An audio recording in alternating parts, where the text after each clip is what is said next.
Enlazando con la etapa descrita por Margarita de Los Ángeles y María Ángeles Polo, creadoras del departamento y con las que comencé a trabajar hace ya 26 años, contaros que durante todo el recorrido, aunque los enfoques hayan ido variando, siempre se ha mantenido el interés en la adaptación a los requerimientos de la sociedad del momento y en los enfoques pedagógicos emergentes.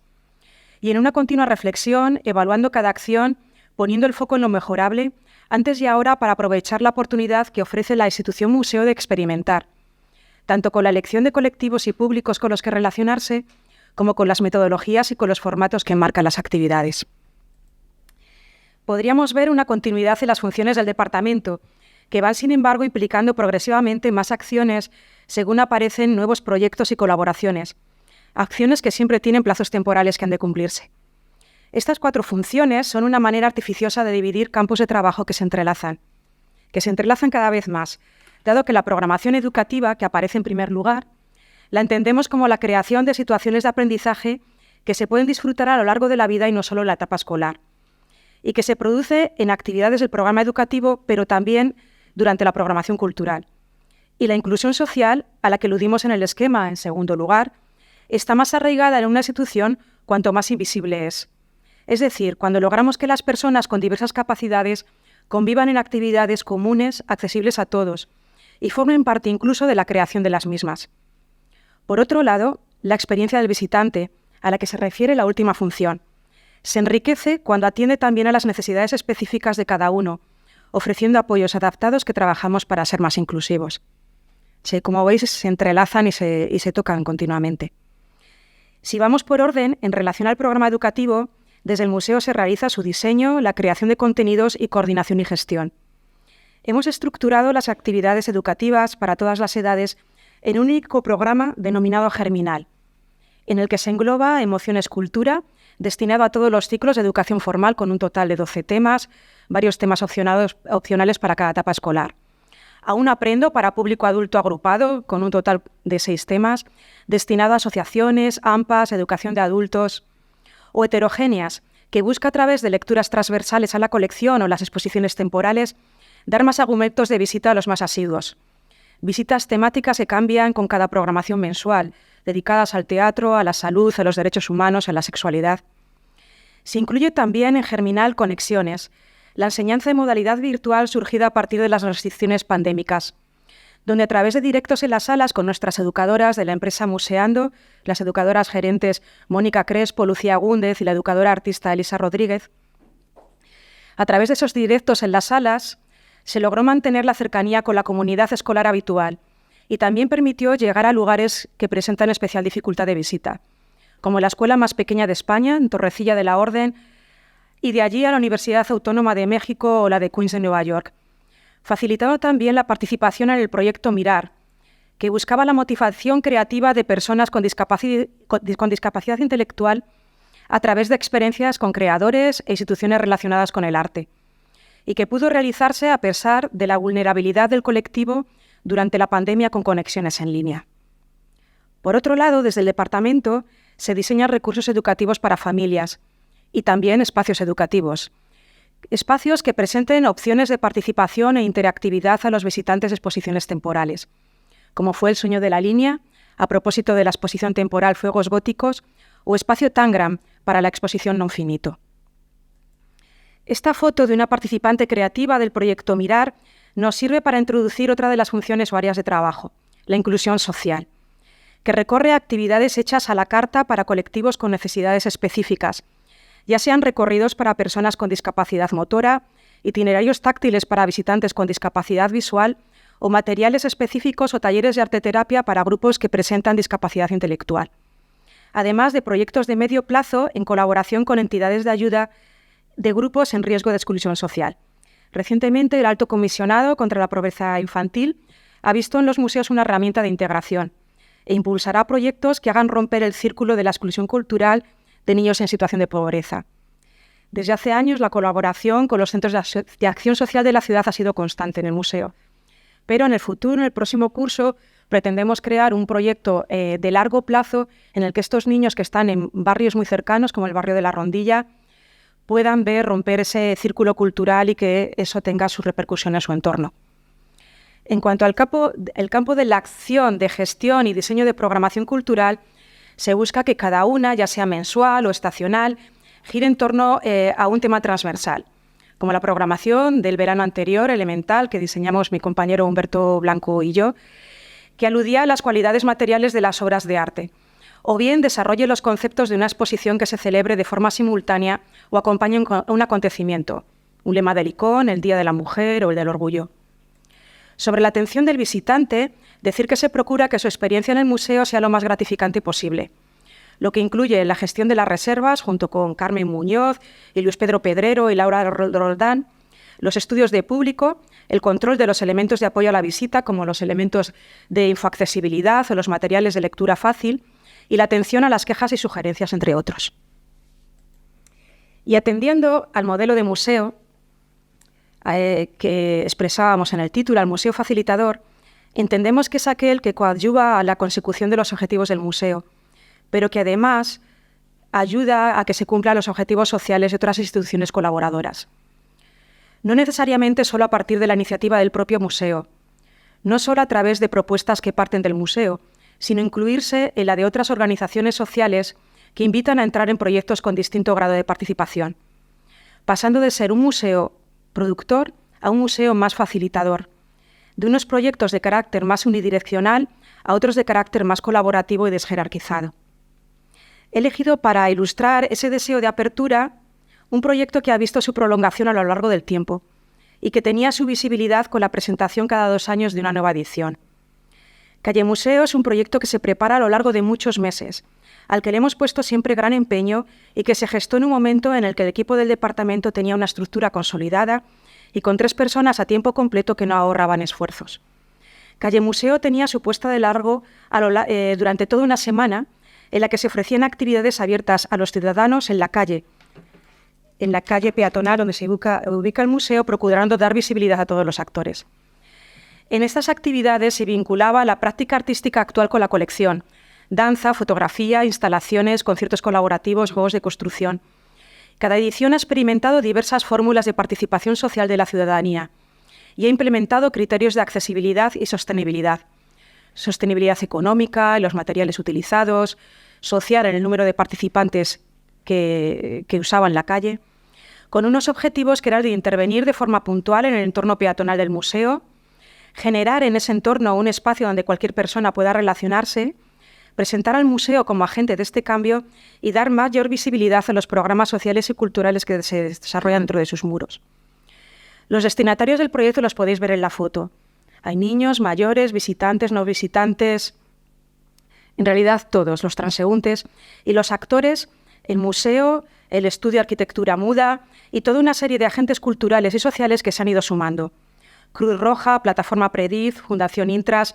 escuelas de diseño que nos diseñan el material gráfico, la Escuela de Arquitectura, la Escuela de Arte, colectivos culturales y sociales, escuelas de danza urbana, colectivos de músicos, Museando, el Centro de Artesanía de Castilla y León, la Fundación de Amigos del Museo, la Fundación Municipal de Cultura e incluso Coco Café y otras entidades privadas. En Calle Museo 1, el programa se confeccionó a partir de una convocatoria libre y abierta realizada a través de las redes sociales, a la que respondieron de forma altruista un número enorme de colectivos y agentes culturales. Más de 30 actividades, y todas fueron dejando su huella decorativa en la gran plataforma central, un espacio físico que a partir de ese momento será una condición común en todas las ediciones, una intervención espacial efímera y sostenible diferente. A partir de Calle Museo 2 para Todos, la segunda edición, el programa de actividades SEACOTA se dirige hacia la realización de un número limitado de talleres. Estos talleres serán encargados a artistas locales de creación contemporánea que colaboraban con distintas asociaciones que habitualmente trabajan con nosotros. Además, Calle Museo 2 para Todos contó con el apoyo, con el asesoramiento de la plataforma Prediz, la más importante plataforma estatal de personas con discapacidad física, que se encargó de darnos toda la información para que todas las actividades fueran accesibles para todas las personas. Os queríamos mostrar un símbolo del espíritu del proyecto, que es esta estela, una estela efímera. La estela vegetal fue diseñada por un maestro cestero, Carlos Fontales, el dibujante y arquitecto José Carlos Sanz Belloso y Muda Arquitectura, y se desplegó en la fachada del Colegio de San Gregorio y conversaba con la cestería hecha a piedra de la portada del museo. Está realizado con la técnica del nudo caótico y para lograr ese tejido conseguimos crear una red de personas. Mi compañera María Ángeles Polo llegó a contabilizar 140 manos que durante 4 días tejieron 100 kilos de mimbre que formaron los 100 metros cuadrados del tapiz vegetal. Unas manos pertenecían a personas que habían tejido en su juventud y provenían del programa de mayores de Cruz Roja, con el que trabajamos de forma continuada. Otras eran más jóvenes y llegaron captadas por las redes sociales o canalizadas por asociaciones de ayuda colaboradoras, familias, compañeros, visitantes, amigos, todas para convivir, construir, conocerse y participar creando en algo que los represente y les visibilice. Si en la segunda edición nuestros esfuerzos se centraron en la accesibilidad universal a todas las acciones, en esta tercera edición quisimos dar un paso más en el camino, que era la plena inclusión, y abogar por la participación de alguno de los colectivos de personas con necesidades especiales con el que el museo ha realizado proyectos culturales, como Fundación Intras, Cruz Roja Española, la Asociación Española contra el Cáncer. El lema de Calle Museo, esto es una cartografía relacional para haceros ver también que todas esas actividades que se desarrollan en la calle tienen estrecha vinculación con la colección del museo. El trabajo de cestería con la portada, el taller de Lola Eiffel bailando con el movimiento de las esculturas de Berruguete, la labor de Falagán, un artista contemporáneo, Julio Falagán, con los retablos relicarios y el juego de construcción, por ejemplo, con toda la arquitectura del museo. Y Calle Museo 4, le dimos el título de Calle Museo 4, otras formas, y ponía el foco especialmente en la participación de los jóvenes, que sabemos que es un público que se busca en los museos y que es muy difícil de captar.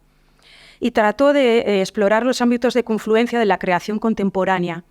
en los que dialogan la práctica artesanal, por eso vemos a personas de la Escuela de Artes y Oficios, abajo haciendo reproducción de escultura con los métodos tradicionales, con la saca de puntos. Y a la derecha, ese colectivo en el que veis también un niño que está haciendo esa reproductibilidad a partir de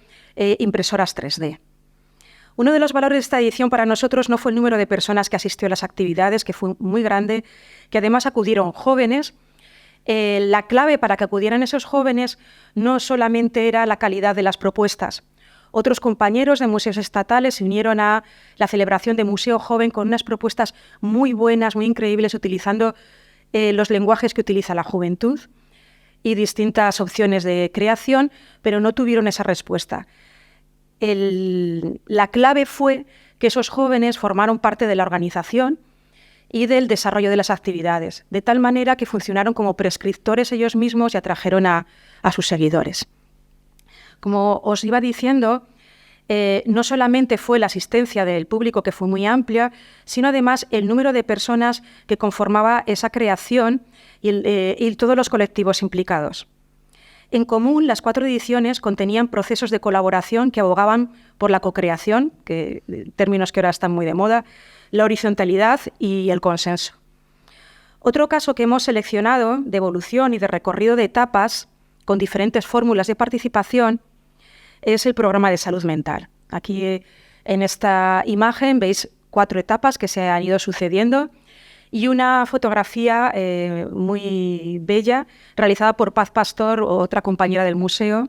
la fotógrafa del museo que lleva unos 20 años y que espero que tenga su continuidad.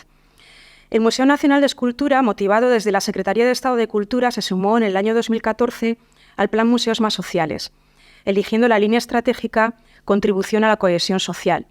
en la que se incluía el programa Atención a las Personas con Enfermedades Mentales, lo que sirvió de acicate e impulso para incidir en este campo de trabajo que ya veníamos trabajando. A partir de su inclusión en el plan, el museo diseñó una estrategia que implicaba diversos agentes.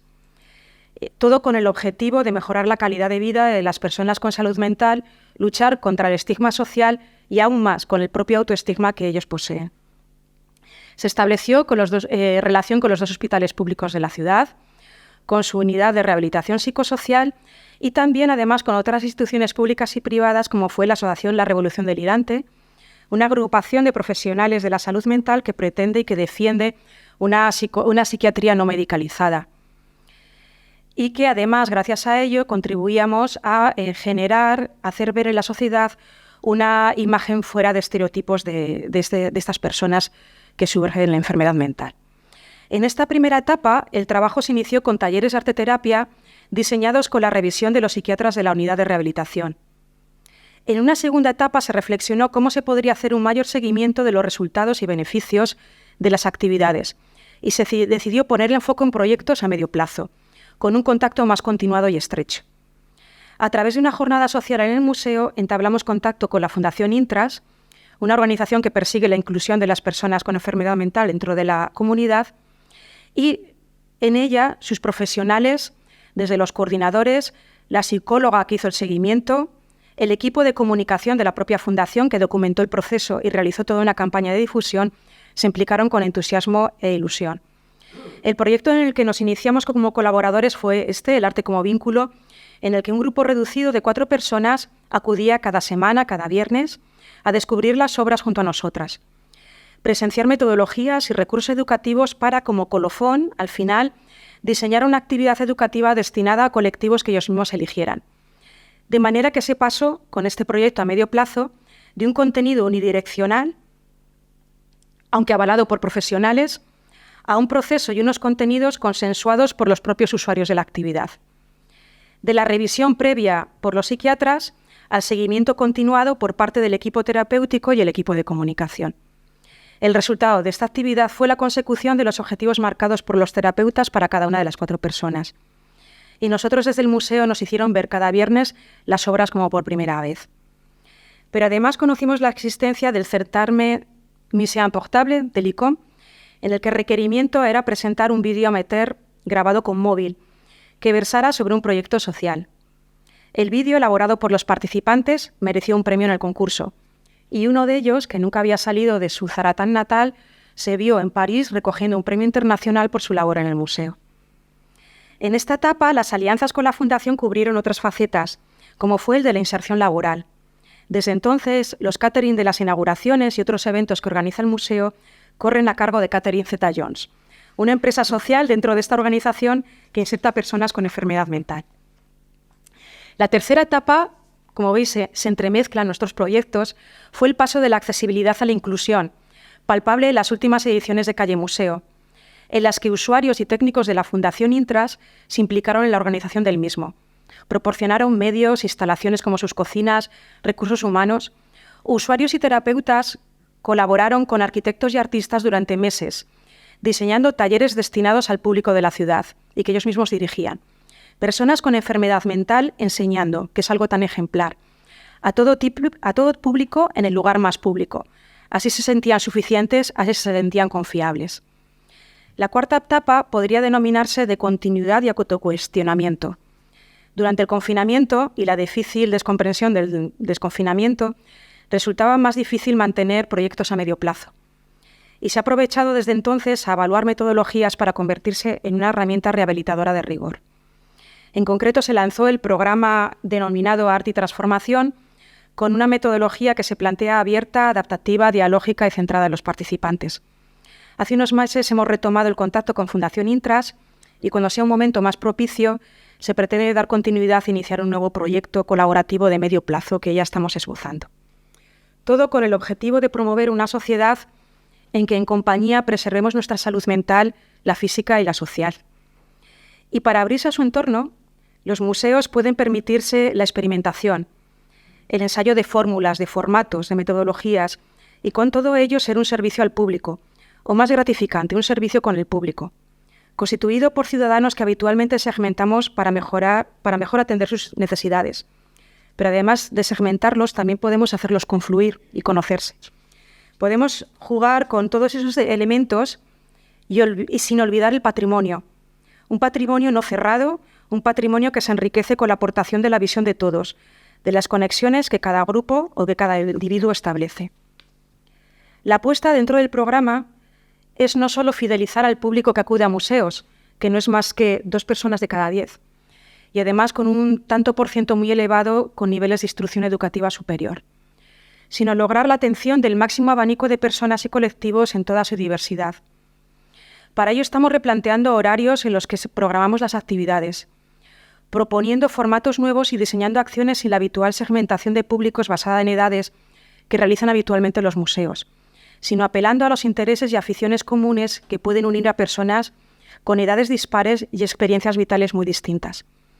Es bello ver convivir y aportarse mutuamente a personas de edad y personas jóvenes o niños que tienen en común una afición, como puede ser la caligrafía, en este taller que dirigía Esther Gordo, una buena calígrafa, o compartiendo saberes en este taller de batik que dirigió Museando, o a propósito del mes de la mujer y para hablar de los estereotipos de género que hay en nuestro museo, el taller de cómic heroínas que llevó a cabo Patricia Martín. O incluso algo tan físico como es la danza, en la que veíamos personas adolescentes, personas de edad conviviendo. En otros casos es el ensayo de metodologías de participación, como en la sección Pareceres, en la que los participantes llegan a realizar una interpretación individual y colectiva de obras del museo, apoyándose en las apreciaciones estéticas, observaciones y valoraciones, todas válidas de todos. En una actividad en la que fluye la observación, el diálogo, el respeto y en la que el educador cumple simplemente la función de moderador y aportador de información histórica o artística. En aras de conseguir un museo más facilitador y menos productor, habrá que seguir caminando y repensar nuevas fórmulas y nuevas actividades que generen significados de forma conjunta y que faciliten la apropiación del patrimonio por la ciudadanía. Los museos y el patrimonio en general constituyen un elemento de estímulo sensorial de primer orden, pero además es una fuente inagotable de significados e interpretaciones que nos puede ayudar a convivir. Y en ese descubrimiento los museos caminamos etapa a etapa, siendo alumbrados por los profesionales del campo de la educación, de la salud, de la cultura y sobre todo por las personas que ven en nosotros un lugar donde encontrarse mejor. Muchas gracias, Eva. Buenos días a todos. Continuando con la trayectoria que ha comentado mi compañera, a mí me corresponde hablar muy brevemente del futuro cercano del Departamento de Programas Públicos al que me he incorporado recientemente, hace unas cuantas semanas.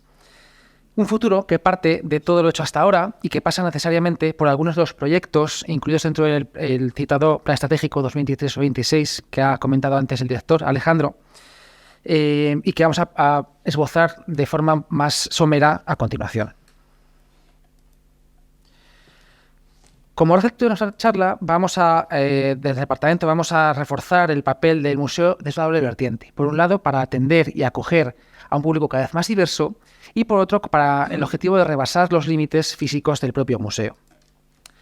Para ello, por un lado, es prioritario, como decimos, atender y mejorar las condiciones de acogimiento de ese público, que es cada vez más diverso, como vengo diciendo, para poder llegar de esa forma a grupos y colectivos que tradicionalmente han tenido una menor presencia en el museo.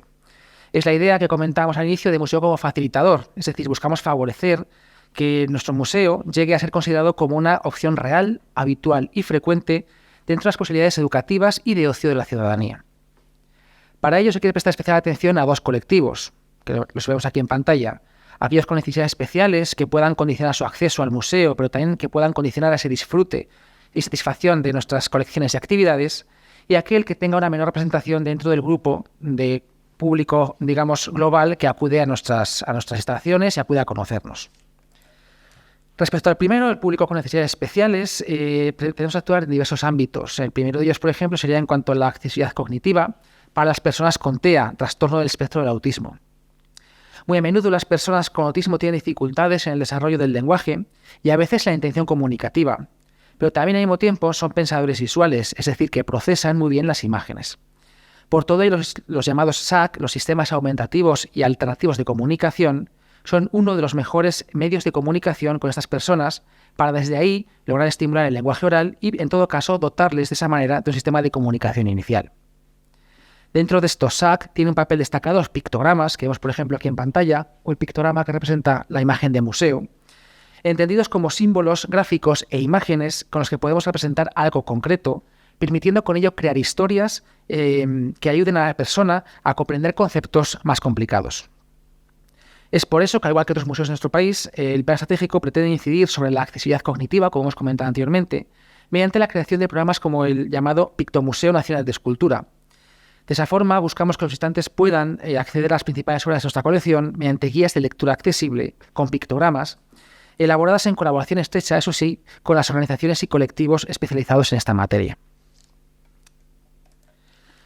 Respecto a las personas con discapacidad visual, en este caso, el museo pretende incidir en todo el aspecto de la accesibilidad sensorial. Nuestro museo, como sabéis, tiene ya una larga trayectoria en esta atención a este colectivo, y es que ya hace 20 años, ya en 2003, el Palacio de Villena acogió la estación móvil de información, mejor dicho, que permitía que vemos en la pantalla, y que permitía a los visitantes, tuvieran o no algún tipo de necesidad especial, familiarizarse con esos materiales y con esas técnicas utilizadas para la realización de esculturas, las famosas manzanas, que han circulado por aquí. Retomando aquella idea, por cierto, se pretende ahora impulsar de nuevamente, con más fuerza si cabe, el desarrollo de recursos táctiles, que permitan conseguir de esa forma una adaptación expositiva pensada para que los colectivos de personas ciegas o bien con resto visual puedan realizar la visita de forma autónoma conjuntamente con el resto del público.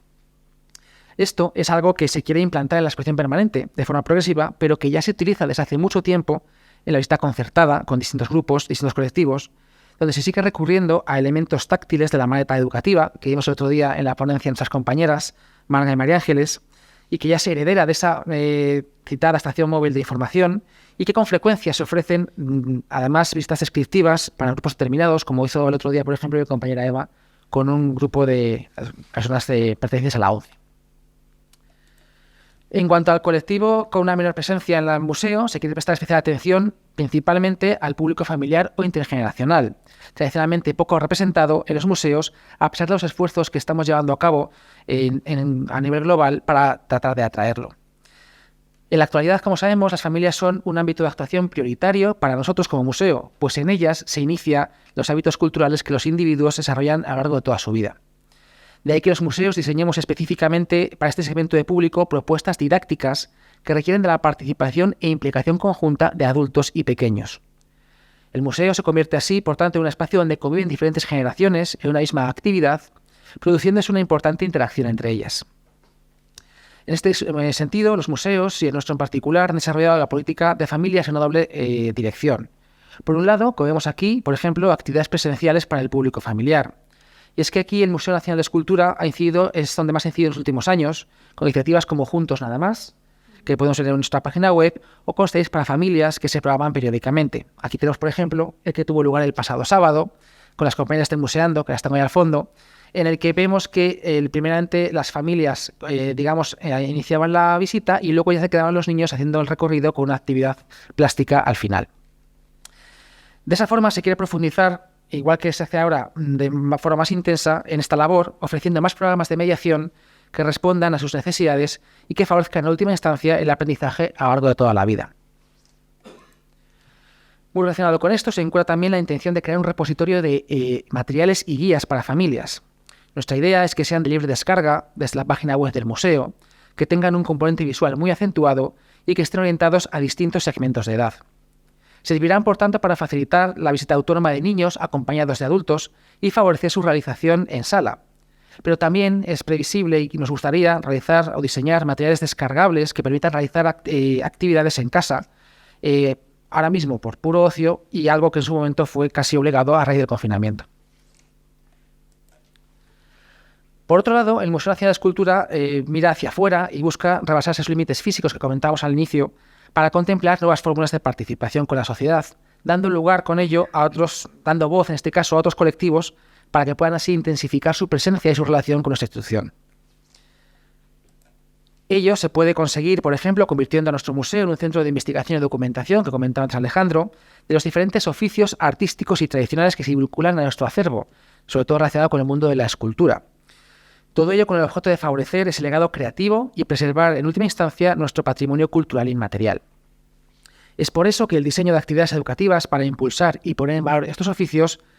se considera esencial. Algo que ya se ha hecho de modo puntual en el pasado, por ejemplo a través de algún tipo de actividad infantil o en colaboración estrecha con algunos profesionales que participen en nuestras actividades, como vimos por ejemplo antes en Calle Museo, pero que se quiere potenciar en los próximos años de manera aún más intensa. A modo de ejemplo, simplemente aludiré a un taller realizado hace unos años por las compañeras en el que los niños conocían de primera mano el proceso de obtención de una escultura. De esa forma se acercaban a las obras de nuestra colección desde un punto de vista de su creación y no solo de su contemplación como objeto artístico finalizado, que es a lo que estamos acostumbrados. Para ello resultará esencial favorecer la colaboración con agentes externos al museo, sobre todo los ubicados en nuestro entorno más inmediato. Entre ellos figuran de manera destacada los colectivos profesionales de oficios artísticos y tradicionales como CEARCAL, que comentábamos antes, como FOACAL, la Federación de Organizaciones Artesanas de Castilla y León y cualquier otra que se quiera sumar a nuestra iniciativa. Pero también otros agentes culturales, educativos y sociales con los que se consiga establecer e intensificar el contacto con lo rural, redundando de esa forma en la sostenibilidad territorial del entorno más inmediato al museo. Se contempla para ello, como adelantamos anteriormente, la puesta en marcha de fórmulas de colaboración con la Administración provincial y autonómica. El objetivo fundamental es priorizar el diagnóstico de las necesidades y demandas culturales de los habitantes del entorno rural más cercano, así como las dificultades que puedan tener para realizar la visita al museo. En base a ello y con este conocimiento previo, se plantearían actividades desde nuestra institución de forma diversa que permitan a estos habitantes del medio rural el conocimiento de nuestro museo y también del ámbito de su especialidad. Estas son, por tanto, así de forma muy simple, muy sencilla, digamos, algunas de las líneas por las que discurrirá el futuro del museo, complementando y reforzando la actividad llevada a cabo hasta ahora y que además esperamos que tenga un impulso añadido con la creación, como ha comentado antes Alejandro, de esas nuevas salas de didáctica y recuperar, por cierto, un espacio que es imprescindible para el museo y que es fundamental para la sociedad que nos rodea. Todos ellos son retos ilusionantes, además, que nos acercan a ese museo para todos que aspiramos entre todos a conseguir. Muchas gracias.